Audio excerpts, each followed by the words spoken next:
Assalamualaikum warahmatullahi wabarakatuh. Alhamdulillah, hari ini kita kembali melanjutkan perkuliahan kita mengenai tafsir ahkam. Dan hari ini fokus kita akan membahas ayat yang berkenaan dengan sholat. Yang pertama, bahwa sholat itu dalam istilah Arab itu terambil dari kata sholla yusalli sholatan. Dan makna dasar dari sholat itu sebetulnya adalah doa. Jadi kalau ada ayat yang sering dibaca pada surat Al-Ahzab 46, Innallaha wa malaikatahu yusalluna 'alan nabi ya ayyuhalladzina amanu shallu 'alaihi wa sallimu taslima. Salat yang dari kita itu bermakna adalah doa, permohonan atau panjatan kita kepada Allah. Tapi kalau sholat dari Allah untuk manusia itu rahmat, dan sholat dari malaikat untuk kita itu maknanya adalah doa keampunan atau maghfirah. Dalam pengertian istilah fikih, maka sholat biasa diformulasi dengan ungkapan serangkaian perbuatan yang diawali dengan takbir, diakhiri dengan salam, dan sesuai dengan syariat yang ditetapkan. Al-aqwal wal aqwal muqtadhatu bit takbir wa muqtadmatu bit taslim. Jadi ada perkataan, ada perbuatan. Dari pengertian sholat secara bahasa dan istilah ini, maka sholat sesungguhnya merupakan kewajiban yang Allah bebankan kepada hamba. Karena hak seorang hamba itu adalah beribadah kepada Allah sebagai yang mencipta. Dan hak Allah sebagai yang mencipta dari hamba itu adalah bahwa dia satu-satunya yang disembah. Maka dalam surat Toha ayat 40 ayat 14 itu disebutkan innani anallah. Aku, kata Allah, adalah Allah, sesungguhnya aku adalah Allah. La ilaha illa ana, tidak ada Tuhan kecuali aku. Fa'budni, maka oleh karena itu kau harus beribadah kepada. Dan salah satu bentuk spesifik daripada ibadah itu adalah sholat.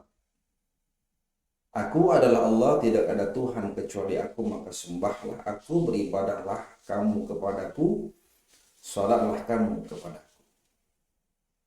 Maka sholat merupakan kewajiban yang bukan sekedar kebutuhan seperti yang selama ini mungkin sebahagian orang katakan. Tapi memang kewajiban. Kalau kebutuhan itu saat dibutuhkan dikerjakan, dan ketika tidak dibutuhkan dia tidak. Tapi kalau kewajiban mutlak, suka tidak suka, dalam kondisi apapun wajib dilakukan. Karena itu merupakan kewajiban yang tidak bisa ditawar-tawar. Kemudian yang kedua, bahwa sholat itu tujuannya adalah agar kita senantiasa ingat kepada Allah, dekat kepada Allah. Wa aqimis sholata lidzikri. Kerjakanlah sholat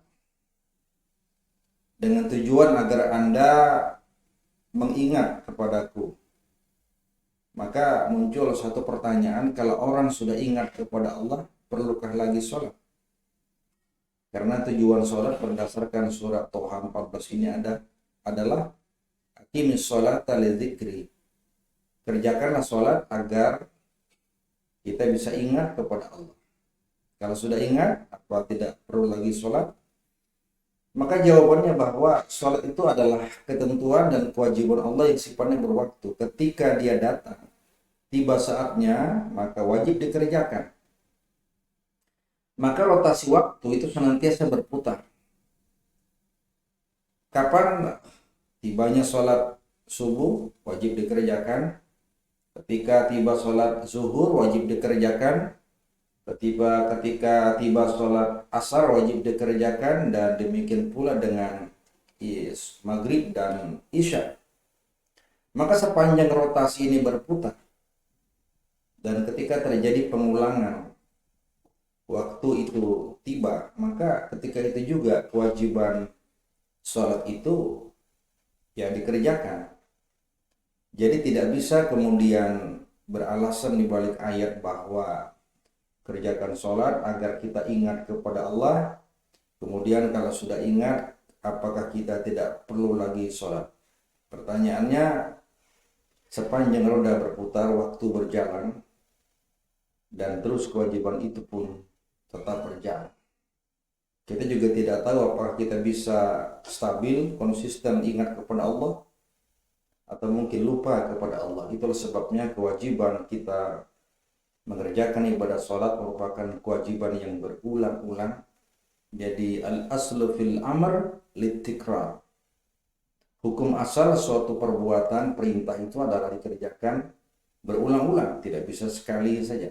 Karena memang waktu yang dikerjakan untuk sholat itu sesuai dengan waktunya.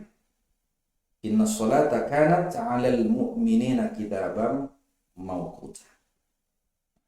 Oleh karena itu maka sholat adalah kewajiban kita kepada Allah dan dikerjakan secara terus-menerus, kontinu ketika waktunya tiba.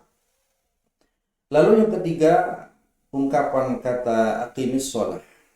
Dari kata-kata qama yaqumu iqamatan. Itu diterjemahkan tidak semata-mata dikerjakan ya. Jadi sholat bukan semata-mata dikerjakan, tetapi betul-betul ditegakkan. Jadi koma itu artinya berdiri. Kenapa digunakan formulasi bentuk aqimus shalah, iqamatus shalah? Karena tegak itu artinya suatu perbuatan yang betul-betul serius dan penuh dengan pertimbangan, penuh dengan perencanaan dan tujuan yang memang kuat. Jadi bukan asal-asalan. Makanya ketika Allah menggunakan kata-kata aqimus shalah, bukan sekedar kerjakan apa adanya, tapi kerjakan, lakukan serius, penuh dengan penghayatan dan penuh dengan kesadaran akan kewajiban kita kepada Allah Subhanahu wa taala. Oleh karena itu mengerjakan ibadah sholat adalah dengan cara bagaimana kita menimbulkan kekhusyuan di hadapannya.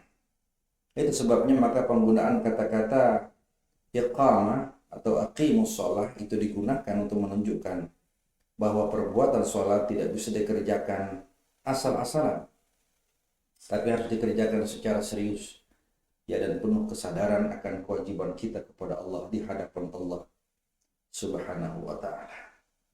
Bagaimana kemudian hikmah sholat akan kita bahas pada pertemuan kita di waktu yang akan datang. Demikian kuliah singkat kita pada hari ini. Silakan para mahasiswaku sekalian untuk mengisi barcode sesuai yang tertera di layar untuk HTN dan untuk HES mahasiswa Fakultas Syariah IAIN Samarinda. Demikian, assalamualaikum warahmatullahi wabarakatuh.